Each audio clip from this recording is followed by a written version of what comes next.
नमस्कार, मैं आरबी सिंह यादव और आप देख रहे हैं मेरा YouTube channel RB Singh Yadav editor. आज हम आपको मिडिल ईस्ट के बहाने दुनिया भर की खबर सुनाएंगे और ऐसी खबरें सुनाएंगे जहां पर अफवाहें उड़ रही हैं, वो अफवाहें क्यों उड़ाई गई और इसके पीछे कौन सी कहानी है जिसकी वजह से ऐसी अफवाह उड़ाई गई। ख़ास तौर पर अब मैं सूचना दे दूं आपको कि इजराइल ने ईरान पर हमला कर दिया है रात के 2:30 बजे। ये पूरी तरह से झूठी खबर चलाई गई और इसके लिए कौन कौन जिम्मेदार हैं, ये सारी चीज़ें मैं आज इस वीडियो में आपको बताने जा रहा हूं। आप दिल थाम करके मेरा पूरा वीडियो देखिए, क्योंकि ये झूठी खबर यही नहीं, भारत में ही नहीं, मालूम नहीं दुनिया के किन किन देशों में ये खबर चलाई गई कि ईरान पर इजराइल ने हमला कर दिया है। अब मैं आपको बता दूं कि आप भी जब सुबह उठे होंगे तो तमाम चैनल जो है ऊट पटांग बकते हुए एक ही चीज़ चल रही थी, ईरान पर इजराइल का हमला, भारी नुकसान, बहुत सारी चीज़ें। मैंने ये सारी चीज़ें देखी, मेरा दिल नहीं माना कि आखिरकार इजराइल इतना घमंडी कैसे हो गया और इतना बड़ा वीर कैसे हो गया कि वो ईरान पर हमला कर दे। मैं आपको बता दूं, कल ही मैंने एक वीडियो बनाया था कि ईरान इस समय मुस्लिम कंट्रीज़ के जो 57 देश हैं उसमें सबसे ऊंचे स्तर पर उसकी पहुंच हो चुकी है और अब ईरान पर हमला करना किसी के बल के बूते की बात नहीं है। फिर भी मैंने सोचा बातें की जानी चाहिए, देखना चाहिए ये गोदी मीडिया इस तरह से भ्रम क्यों फैला रहा है। तो तमाम जो अखबार होते हैं, नेचुरल सी बात है, हम भी अखबार पढ़ते हैं, तो बरतानिया के तमाम अखबार मैंने देखे तो उनमें पूरी खबर चल रही थी ईरान पर हमला हो गया। कुछ चीज़ें हमने अमेरिका के अखबारों को देखा तो वहाँ भी सीधी सपाट खबर एक ही चल रही थी, ईरान पर भारी मात्रा में गोलाबारी कर दी है इजराइल ने। और उन सब की देखा देखी यहाँ के भारत के मीडिया में तमाम हमारे जो कुछ साथी जो सच्ची खबरें परोसते हैं उन्होंने भी वो खबरें चलाना शुरू कर दिया और ये सारी चीज़ें हुई कि ईरान पर इजराइल ने फायरिंग करी है और सारी उसकी मिसाइलें नष्ट कर दी हैं। कई लोगों ने तो कहा कि जो मिसाइल बनाने की फैक्ट्री है वो पूरी तरह से तबाह हो कर दी गई है। हालांकि इन सब चीज़ों के जो दावे थे उनको देखने के लिए हमने ईरान की वेबसाइट को भी देखा, वहाँ पर हमें कोई चीज़ नहीं मिली। और वैसे तो मैंने जो यूट्यूबर्स को देखा उसमें से एक यूट्यूबर्स ने तो यहाँ तक भी कहा था कि ईरान ने इस बात का खंडन किया है। अब वो मालूम नहीं उन्होंने कहाँ से वो खबर प्राप्त कर ली, इसलिए उन्होंने कुछ सच्चाई की तरफ मुड़ने की कोशिश करी और ईरान ने कहा कि ये सब झूठी खबरें हैं और इजराइल जो वीडियो दिखा रहा है, जो क्लिप्स दिखा रहा है, वो पुरानी उठा करके वो भ्रम फैला रहा है कि ईरान पर कब्जा कर लिया। जिन जिन जगहों पर यूट्यूबर्स और गोदी मीडिया चैनल अब विश्व युद्ध शुरू करने वाले थे, वो उन सब को फिर थोड़ी देर बाद हमने देखा कि ईरान ने अपनी सारी वेबसाइट सुरक्षित तरीके से वेबसाइट पर सुरक्षित वो तस्वीरें पोस्ट कर दी जहां पर ये बात चल रही थी कि ईरान का तमाम चीज़ें ध्वस्त हो गई हैं और ये सारी चीज़ें। अब मैं आपको बता दूं कि इसके पीछे क्या कारण है। देखिए, खबर जब होती है, कोई खबर चलती है तो उसके पीछे कोई ना कोई खबर चलाई जाती है तो उसके पीछे कोई ना कोई इत्तेफाक होता है, कोई ना कोई रीज़न होता है। उस रीज़न को पता करने की हमने कोशिश करी तो फिर ये पता चला कि कल यूनाइटेड नेशंस में पैलेस्टाइन, जिसको हमास और जो कहते हैं, उसको स्वतंत्र देश घोषित करने के लिए यूनाइटेड नेशंस की 15 सदस्यों की टीम की बैठक हुई थी।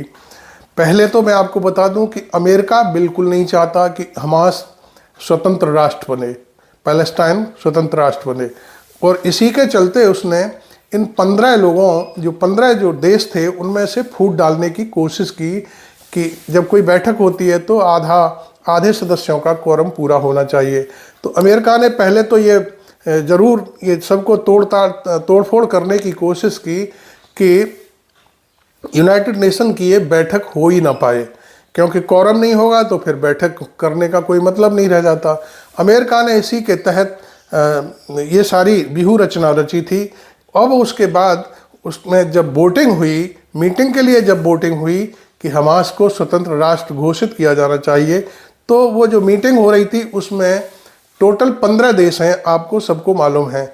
उस 15 देशों में से 12 ने मीटिंग करने के लिए मतदान किया और बड़ा अच्छे से किया, किसी के दबाव में नहीं किया। मीटिंग शुरू हुई और सारी चीज़ें हुई। अब मैं आपको बता दूं कि जैसे ही मीटिंग शुरू हुई तो अमेरिका को लगा कि ये तो स्वतंत्र राष्ट्र करने की बात चल रही है, इसको घोषित करने की बात चल रही है हमास को। तो उसने तत्काल एक प्रस्ताव लाया गया कि हमास को द्विराष्ट्र घोषित किया जाए। द्विराष्ट्र का मतलब होता है एक ही राष्ट्र के दो दो मालिक। मैं सीधे सपाट शब्दों में आपको समझा रहा हूँ। इसके एक इसका मालिक हो इजराइल, दूसरा इसका हमास। तो ये सारी चीज़ें मैं अपने प्रिय दर्शकों को बता दूं कि आज मेरी तबीयत थोड़ी सी नासाज है। नासाज वैसे मैं कोई बेड पर नहीं हूं, लेकिन चूंकि जुकाम है तो छींकें आना लाजमी है, आपको मालूम है, और नाक बहना भी बहुत इसमें होता है। तो खैर, मैं अभी आपको ईरान पर इजराइल के हमले की बात कर रहा था। तो जब ये हमास का प्रस्ताव यूनाइटेड नेशंस में आया तो वहाँ 12 मेंबर्स ने हमास को स्वतंत्र राष्ट्र घोषित करने के लिए बैठक को मंजूरी दी। जब ऐसा हो गया तो अमेरिका की हालत ख़राब हो गई। और आप जानते हैं कि जब यूनाइटेड नेशंस का कोई प्रस्ताव है और हमास जहाँ पर इजराइल लगातार हमले कर रहा है, बच्चों को मार रहा है और आपके महिलाओं को मार रहा है और जो हॉस्पिटल्स हैं उन पर बम फेंक रहा है, तो ये एक तो बिल्कुल हत्या जैसी स्थिति है, लोगों का नरसंहार कर रहा है।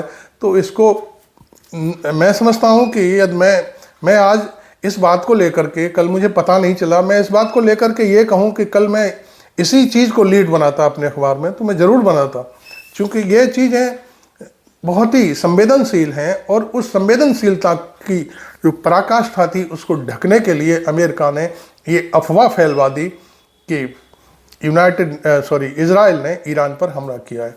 अब ये तो चलिए, मेरे कहने से तो इजराइल पर हमला हो नहीं सकता, क्योंकि मैं एक बहुत छोटी इकाई हूँ, मेरा कोई मतलब नहीं है।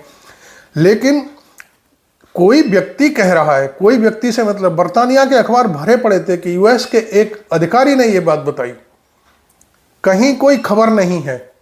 और यूएस के एक अधिकारी ने अखबारों को बाकायदे, वो सवेरे ही उठ करके ये सारी चीज़ें बाकायदे कह रहा है, जारी कर रहा है विज्ञप्ति कि इजराइल ने ईरान पर हमला कर दिया है और उसकी कमर तोड़ करके रख दी है, और 1 अक्टूबर को जो उसने हमला किया था उसका उसने बदला ले लिया है। बड़ी बड़ी चीज़ें हुई, बहुत कुछ हुआ, और यहाँ तक हुआ कि अब ईरान हमला करेगा कि नहीं करेगा, बदला लेगा कि नहीं लेगा। ये सारी चीज़ें, उस जो प्रस्ताव था हमास को स्वतंत्र राष्ट्र बनाने का, उस प्रस्ताव की जो खबर थी, जो लीड बनने की वाली खबर थी, उसे दबाने के लिए आज अमेरिका ने इस तरह की बदमाशी की है।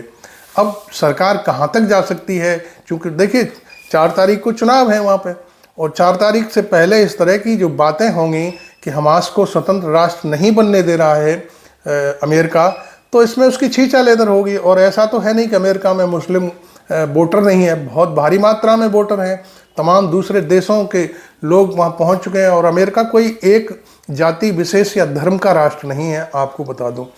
अमेरिका बहुधर्मी राष्ट्र है और वहाँ बहुजातीय और हर तरह का इंसान वहाँ पर रहता है। लेकिन ये जो पार्टी है इस समय बाइडेन की, ये बिल्कुल नहीं चाहती कि स्वतंत्र राष्ट्र बने हमास, और वो इस युद्ध को रोकने के भी मूड में नहीं है। वो ये चाहता है कि धीरे धीरे इसको लंबा खींचा जाए और इजराइल को भी ख़त्म कर दिया जाए। ये उसकी अपनी पॉलिसी है। इजराइल, आपको मालूम है, इजराइल पैसे वाला देश है। यहूदी लोग बहुत मेहनती होते हैं, मैं इस बात कहने में भी मुझे कोई गुरेज नहीं है। ट्विटर के मालिक हैं वो भी यहूदी हैं इस समय, और फेसबुक है वो भी यहूदी हैं, बहुत बड़े बड़े उद्योगपति हैं।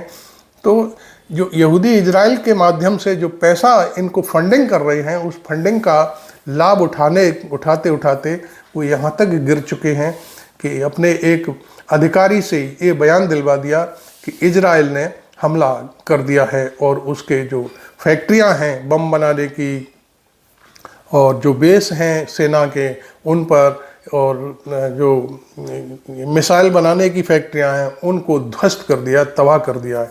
कुछ वीडियो भी डाले, उस वीडियो में कहीं कुछ दिखाई नहीं दे रहा, लेकिन ईरान ने, मैं ईरान का भी बाद में एक वेबसाइट देखी तो उसने साफ किया कि ये सारे जितने भी वीडियो वो डाल रहा है ये सब फेक हैं और 3-4 साल पहले जो हमला किया था इजराइल ने वो ये सारी चीज़ें उस समय की हैं। अब देखिए जो राष्ट्र जो मीडिया है, मीडिया कहाँ तक पहुँच चुका है। सवेरे सवेरे तो ये खबर आई कि ईरान पर हमला कर दिया है, उसने यहाँ तक खबर फैला दी कि इराक पर भी हमला हुआ है, सीरिया पर भी हमला हुआ है और जो लेबनान है उस पर भी हमला किया। वो लगातार हमला कर रहा है, 60 मिसाइलें दागी हैं उसने। अब इतनी दम तो है नहीं कि वो खड़ा होकर के कुछ कर सके। अमेरिका भी घबराया हुआ है। मैं आपको बता दूं, ये बात बहुत अंदर की बात है कि ईरान ने जो अपनी टेक्निक बहुत बड़ी कर ली है, मैं उसका सारी दुनिया में चल रहा है, उसकी वजह से अमेरिका घबराया हुआ है। निश्चित तौर पर यदि ऐसा हमला होता भी है तो ईरान सबसे पहले इजराइल को छोड़ करके जितने अड्डे अमेरिका के भूमध्य सागर के आसपास हैं, लाल सागर के आसपास हैं, यूएई मिडिल ईस्ट में हैं, उन सब पर बमबारी करके उसकी हवा निकालेगा। मैं आपको ये बात गारंटी के साथ कह सकता हूँ। तो ये सारी चीज़ें थीं जो मैं आपको बता रहा था। आपको मैं बताऊं कि इजराइल के अखबार भी भरे पड़े हैं कि लिमिटेड स्ट्राइक की गई है जिससे कोई ज़्यादा नुकसान ना हो, ये ना हो, वो ना, मतलब खीसे निपोरने वाली बात है, कोई मतलब नहीं है। वहाँ का जो एक उनका जो एक अधिकारी है वो एक वीडियो देख रहा है टीवी पर, उसमें जो बंकर होते हैं उसमें बैठ कर के वो एक कोई रिफाइनरी में आग लगी थी, बम विस्फोट हुआ था, उसको टीवी पर देख रहा है और उसी को गोदी मीडिया सवेरे से लेकर के पागल हुआ जा रहा है और उसको दिखा रहा है कि वो वहाँ से सारी चीज़ें देख रहे हैं इजराइल के अधिकारी और कि ईरान पर हमला हुआ है। हालांकि ईरान कोई इतना नज़दीक भी नहीं है, कोई सीमा पर नहीं है। 1600 से लेकर 1800 किलोमीटर तक की दूरी है इजराइल से ईरान की। कहीं तो किसी भी स्पेस में कोई भी जो मिसाइल है लहराती हुई दिखाई दी होगी, उसके वीडियो क्यों नहीं डाल रहा? लेकिन चूंकि उस पर कुछ है ही नहीं, डालेगा कहाँ से? ये सारी चीज़ें बहुत ही मैं समझता हूँ ये घिनौनी है और हमारा इंडिया का जो गोदी मीडिया है वो भी सवेरे से ही पगलाया हुआ है और दनादन दे खबरें, ये विश्व युद्ध शुरू हो चुका है और ये हो चुका है। हालांकि मैंने कोई टीवी चैनल देखा नहीं जिससे मैं कुछ कह नहीं सकता, क्योंकि मैं कोई चैनल देखता ही नहीं हूँ क्योंकि वो जब भी टीवी का चैनल खोलो तो वो झूठ परोसते हैं, सारी चीज़ें इस तरह की कहानियाँ गढ़ते रहते हैं, तो मैं इन सब चीज़ों से दूर रहता हूँ। हमारे यहाँ का जो गोदी मीडिया है वो वहीं से 2021 में ईरान की एक रिफाइनरी में आग लगी थी, उसको मैंने बताया, वो वहाँ का अधिकारी बैठा बंकर में बैठ करके देख रहा था, वहाँ से उधार ली तस्वीरें और उन्हीं को आगे बढ़ा रहा है कि अब तो विश्व युद्ध शुरू हो गया। ये सारी चीज़ें मैं आपको बता दूं ये चल रही हैं और इसका कोई अर्थ नहीं है कि ताज़ा कोई चीज़ कहीं से भी सामने हो। तो मैं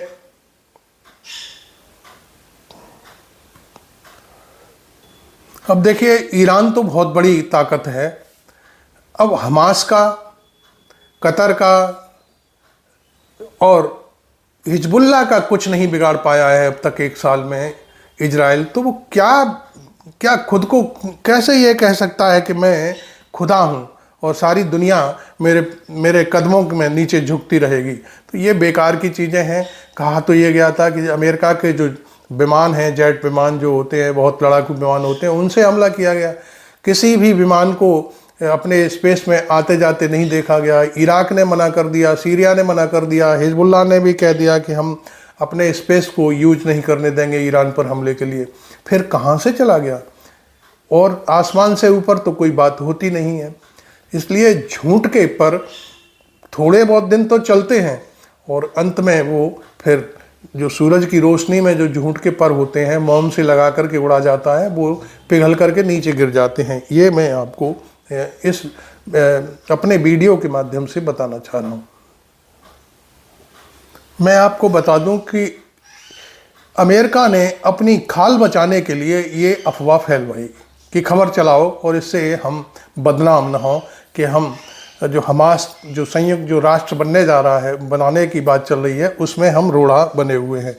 तो ये सारी चीज़ें अब वो केवल चाहता भी नहीं है, फर्जी खबरें तो चलवा देता है, लेकिन वो ये नहीं चाहता कि ईरान पर इजराइल हमला करे, क्योंकि इजराइल की स्थिति इतनी बढ़िया नहीं है कि वो ईरान का कुछ भी बिगाड़ पाए। मैं आपको बता दूं, पहले 1 अक्टूबर को उसने 180 से 200 मिसाइलें दागी थीं, और आज की स्थिति में 1000 मिसाइलें जो इस तरह की हैं कि बहुत तेज़ी से चलती हैं, वो 1000 मिसाइलें उसने अपने स्टैंड पर लगा दी हैं। यदि कहीं कोई बात होती है, इंटरसेप्टर मिसाइल कहते हैं इनको, तो वो तत्काल अपना काम शुरू कर देंगी और फिर इजराइल का नामो निशान मिट जाएगा। तो अमेरिका ये भी नहीं चाहता कि इजराइल का नामो निशान मिट जाए, क्योंकि उसे तो एक अड्डा चाहिए वहाँ पर भूमध्य सागर के आसपास, और वो अड्डा उसने बना रखा है, पैसा लेता है, उनको हथियार देता है, और ये सारी चीज़ें भी चल रही हैं। इसमें कोई ऐसा नहीं है कि ये बाइडन प्रशासन ही ऐसा है, इसमें सभी लोग एक जैसे हैं, एक ही थाली के चट्टे बट्टे हैं। वो तो मैंने तो यहाँ तक वो एक चीज़ पढ़ी थी कि बराक ओबामा भी इजराइल से पैसा लेता था और वो भला बना रहता था, इस तरह की चीज़ें थी। लेकिन अब ये सारी चीज़ें कल ही खुल के सामने आ रही है कि अमेरिका का जो भी प्रशासन होता है वो पूरी तरह से इस तरफ केवल अपना अड्डा सेफ रखने के लिए इस तरह की कहानियाँ करता है, जिससे मिडिल ईस्ट को काबू में रखा जा सके। खैर, आपको मैंने ये पूरी कहानी सुनाई, आपको कैसी लगी मुझे ज़रूर बताएं। आप अपनी बात भी लिख सकते हैं, आपको क्या लगता है कि ये खबर झूठी है, आपको क्या लगता है ये खबर सच्ची है। यदि आपने कहीं देखा है तो उसका प्रूफ सहित मुझे दिखाइए। लेकिन मैं ये दावे के साथ कहता हूँ कि ईरान पर कोई हमला नहीं हुआ है।